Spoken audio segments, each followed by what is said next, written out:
Hey guys, this is Ebony Warrior Studios, and today I'm going to be showing you the in-depth tutorial on how to make your own real rust on your cosplay props, how I go about doing it, my process. So let's go ahead and dive right in. So the first things that you're going to need for your project, these are the main things. You're going to need a matte clear sealant, and you're going to need your iron powder. The iron powder that I'm using, I will provide the link in the description below.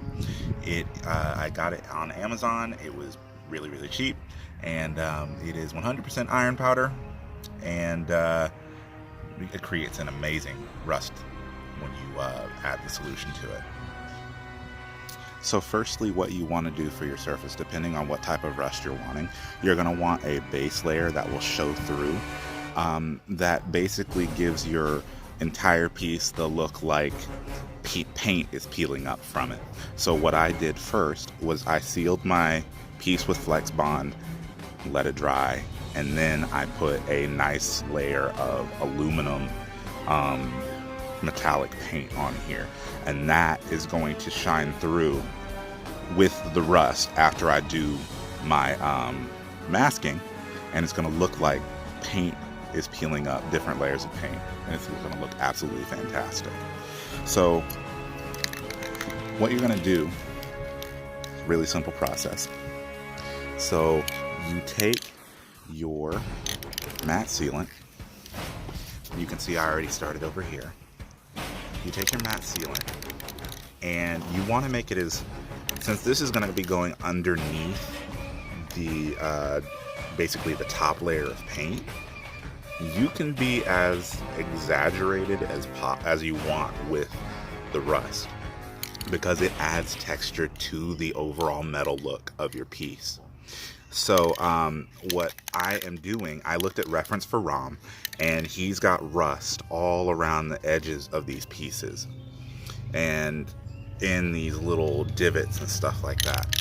So what I do is I take one piece here, I'm just going to focus on this piece first, and I'm going to spray my matte sealant just over that piece, get it nice and wet, and then I'm going to take some iron powder on a brush and just dust it over it, and it catches on there in the crevices because it's wet. And then I'm going to do just a little bit more on the edge, and then once that's done, I just tap it like that to get the excess off, and you can see it got all up in those little crevices and stuff like that. It got all over the surface, and then I can dust off any excess that I don't want on there with my finger. And I'm going to do it one more time just to show you how it goes. So you can take your matte sealant, I'm going to do it right here. Matte sealant, got it nice and wet. Get some iron powder, dust it on my edges and my crevices. There we go. And that is how you do it.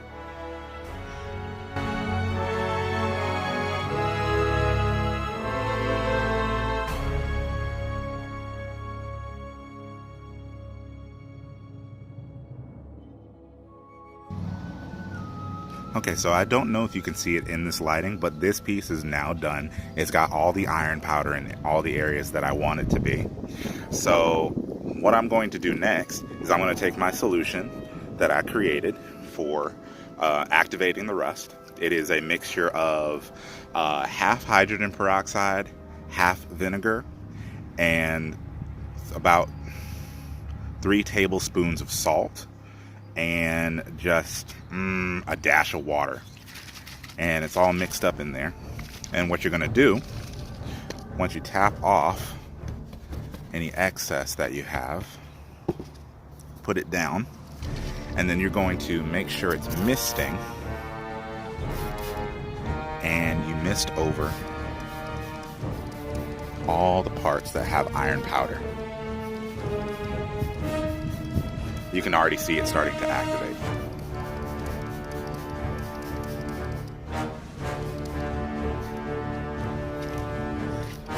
You want to try and saturate it without causing it to drip.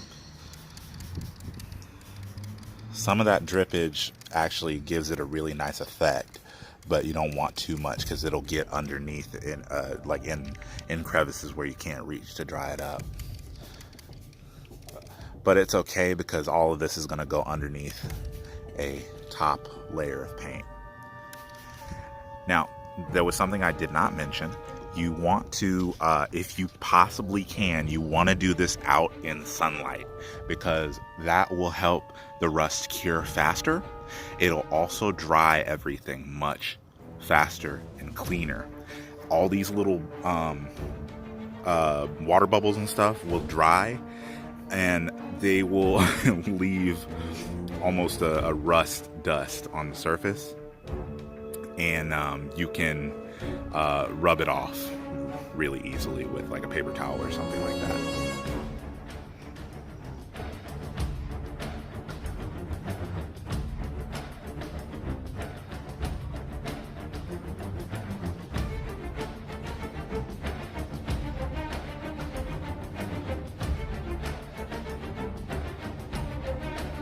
So now the piece is ready to go for the masking and then the top layer.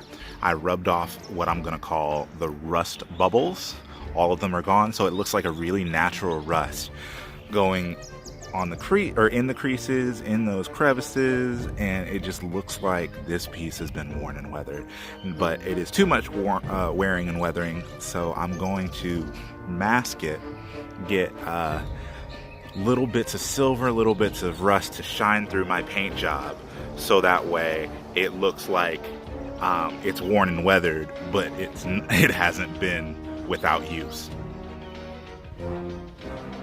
All right, so now we have the top coat of paint on the charcoal black, and it looks absolutely fantastic. If you're wondering my process for putting paint down, I always start off by heat treating the foam, and then I put Flex Bond on, which is wonderfully provided by Artawig Canada for this project. And then once that is, I put 2 coats of that, then I start my paint process, and it gives me a nice, smooth, shiny surface once I put any sort of paint on top of it. So now I'm gonna let this paint dry, then I can start rubbing off the masking fluid, and it will reveal the rust underneath, and then I can put final touches of rust on top of the surface. So the pieces are now dry, and I am peeling off the masking. You can see it is really, really simple to remove. All you gotta do is rub it off. It works a whole lot easier if you have like a rubber eraser, because it's the friction pulls it right off, and it reveals the layer underneath. And you can see how the rust comes through, and it looks absolutely fantastic. So I'm gonna go ahead and finish removing the masking from all of these, and then I'll show you how I put on the final layer of rust. So everything is almost done. This is the second layer of rust that is going on top of the top layer of paint, and it adds much more depth to the piece, makes everything look much more uniform and worn, realistic. So as soon as this is done drying, then I will show you how everything turned out. So we did it, guys. We made 100% real rust on our armor pieces, and this is the final look. Well, not the final look, but the final look for the rust. I'm still going to do some silver highlighting and weathering to create the overall finished look for these pieces, and I still have to install the lighting into these shoulder pads. But thank you so much for joining me, and I'm glad I could help you. If this process assists you in making your own rust or making your cosplay look like it's rusty, please message me and let me know. As always, this is Ebony Warrior Studios with blinding speed, master quality, untold savagery.